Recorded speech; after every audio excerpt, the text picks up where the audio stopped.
All right, welcome in, guys. Thanks for coming in. Hope you enjoyed that little intro. It was fun to make, and welcome you all into the theater. This is actually our family living room, family room, whatever you want to call it, and it's where we spend most of our time in the evenings. However, this is also my theater room. I have a 7.1 sound system powered by the Sony STR-AN1000, and I've got a 75-inch Sony television on the wall. I believe it's a 90CH, if I remember correct. I'll get that right somewhere. When we first moved into this house, I was trying to figure out where to put the TV, having a conversation with my wife, and she really wanted to put the TV over the fireplace on the brick. At the time, my 65-inch XBR930C, which is currently in my studio, was a little bit too much TV for that brick, and I just didn't know if it would work and hold it. I was just nervous about putting it in the brick. I hadn't done that before. It's also not exactly the best theatrical positioning. While it could have worked, I could have probably made some adjustments to the speaker locations. At the time, we didn't even know what we were doing. I had the 930C because it had the nice speakers built into it, and in our previous house, it worked really well for that. But eventually, in this room, we decided to go to a 75-inch, and 75-inch fits this room very well. We have this nice entertainment area that my wife's put together with the furniture and decorated it up. And the other nice thing about this room is all the speakers are built in. Now, let me tell you a little bit about that. When we first moved into this house about 6 years ago, we were sitting here tearing out the wood floor that was in here. This room looked a lot different. Maybe I'll throw a picture up here of what the room looked like before. But anyways, we didn't want that wood flooring. We got rid of that. We were tearing it up. We had to deal with mastic on the concrete. That's a mess. So we had to remove all that. We had to really tear up this room, and we were sitting here, kind of in a shell of a room, essentially trying to decide what we were going to do. Now, we had already painted because we got all the flooring up. We had sprayed the walls, made it real easy. It kind of dawned on me I could possibly use a closet on the other side of the wall the TV's mounted to. And if the TV's on that wall, it's within a 6-foot cable stretch to this closet. And I thought, why not put all the equipment in there, put some built-in speakers in the walls, this could work. I ended up buying a 1080 receiver. I went with these Polk Audio speakers, and I'll put the model number up here because I have no idea what they were, but they're about $150 a piece, I think, is what I paid for them. In the wall speakers, they're a little 6.5-inch two-way speaker. Bought 6 of them, and then I bought a center channel, which is a dedicated center balance channel for the center channel. And it's a little different, but I got that, and then I bought a nice 10-inch powered subwoofer. And then on top of it, in this stereo closet, I ran the wires for outdoor speakers that are wired to the receiver, and that's how the room was set up. Giving you a little bit of detail about how the room is actually set up. Once I got into this closet, I realized how great and easy it is to get to the back of the TV.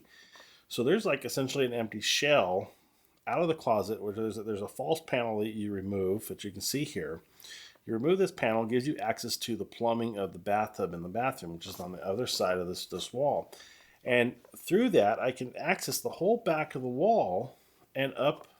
Well, I can't fit. Nobody can fit in there, but I was able to fish lines right up to the TV. So once I centered the TV onto the wall where we wanted it, and I mounted the TV, I was able to run Ethernet.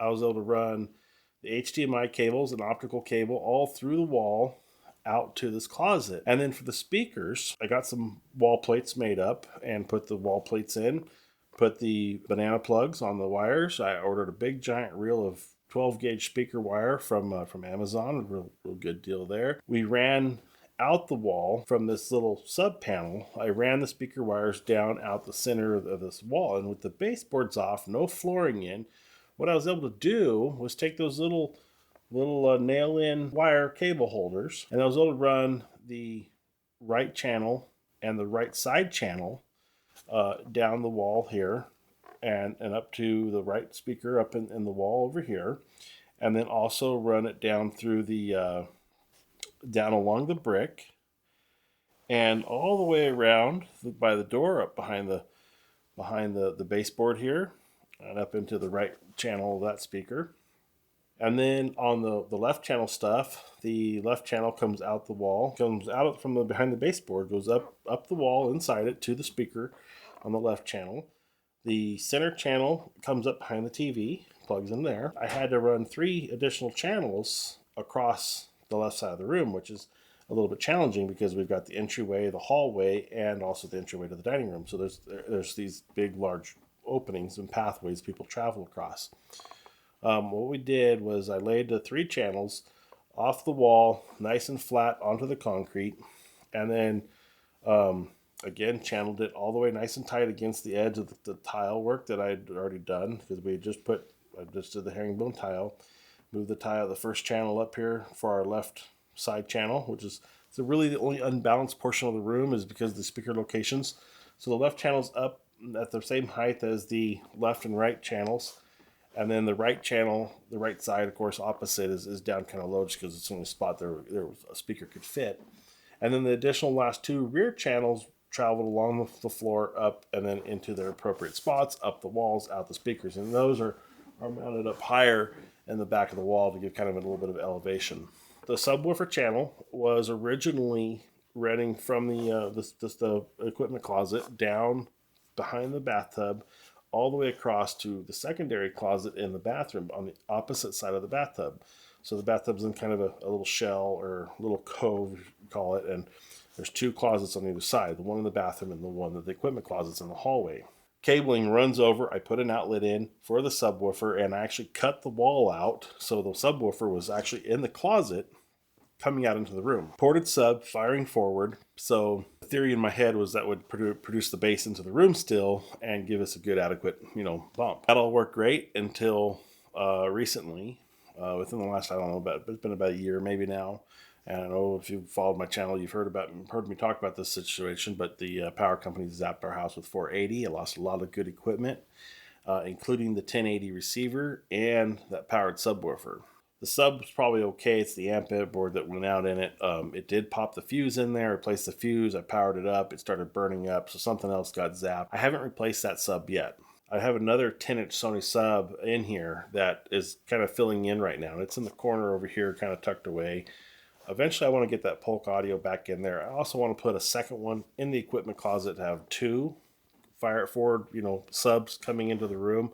I do want to do that, but I haven't got there yet. I want to possibly look at what my options are, maybe get some bigger subs, some 12-inch, or see what we can be done with that. When the power outage went out, of course, the new receiver out was the AN1000. Got a lot of new features. Got the 8K pass-through. It's got the PS5 functionalities. It's got the 360 spatial audio, all the new Dolby Atmos, all that good stuff. And it had just come out. It's only about 2 or 3 months old, I want to say, when this power surge happened. So I went down, picked one of those up, plugged it back in where the 1080 was. Right away, found out that there's a problem, and the only remedy is to go up to, I think, the 7000 ES receiver, which I'd like to do someday. But I need the 9-channel output that the 1080 had. For my outdoor speakers. So I can't zone out my outdoor speakers anymore like I was before. So I could be watching something here and have music playing outdoors or vice versa. Because the AN1000 only has 7-channel outputs. You can do 2 rooms if you do 5-channel and 2, or if you got the rear surrounds, then you got to run the 7-channel room, then you're stuck with running the 7 channels. My options are to put another amp in this closet for just for that, which is an option, or buy a 7000 ES, which should be not a bad thing. Getting into the room and the theater itself, so the center channel is slightly offset, and the reason why it's offset is because the water drain coming down from upstairs is coming straight down the wall, right where those center channel magnets had to be. And unfortunately, there was no other option but to shift it to the right. And that was unfortunate. I kind of wanted it to be centered up to look proper, but had to turn the speaker vertical and shift it to the right. It works great. And the nice thing about these Polk audio speakers in here is the grill plates blend in perfectly to the walls. You don't notice them. They're not obtrusive at all.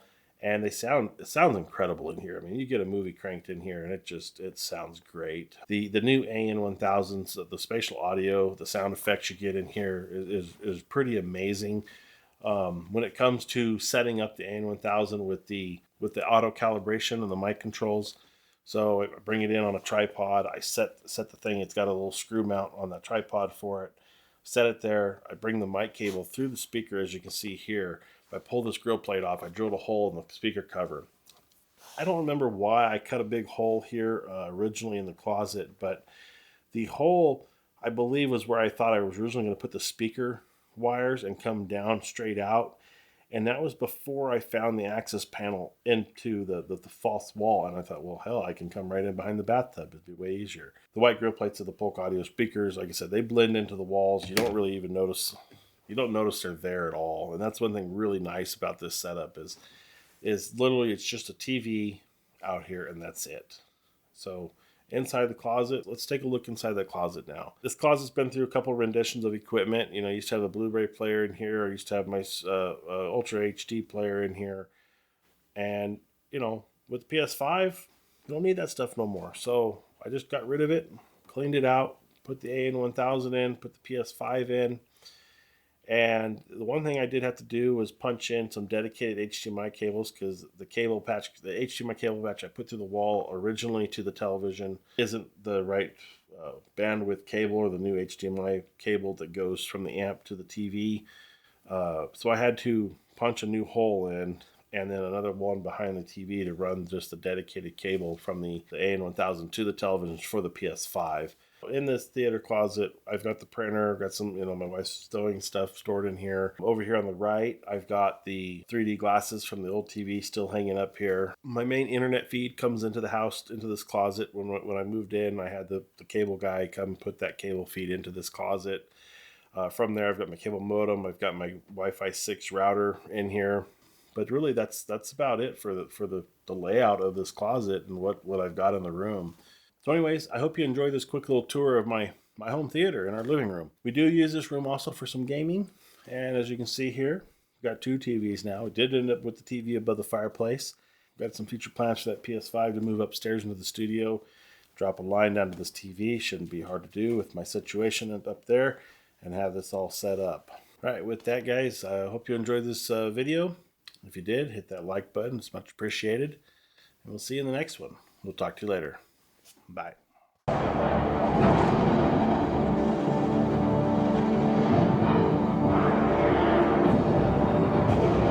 Pumping in 3, 2, 1.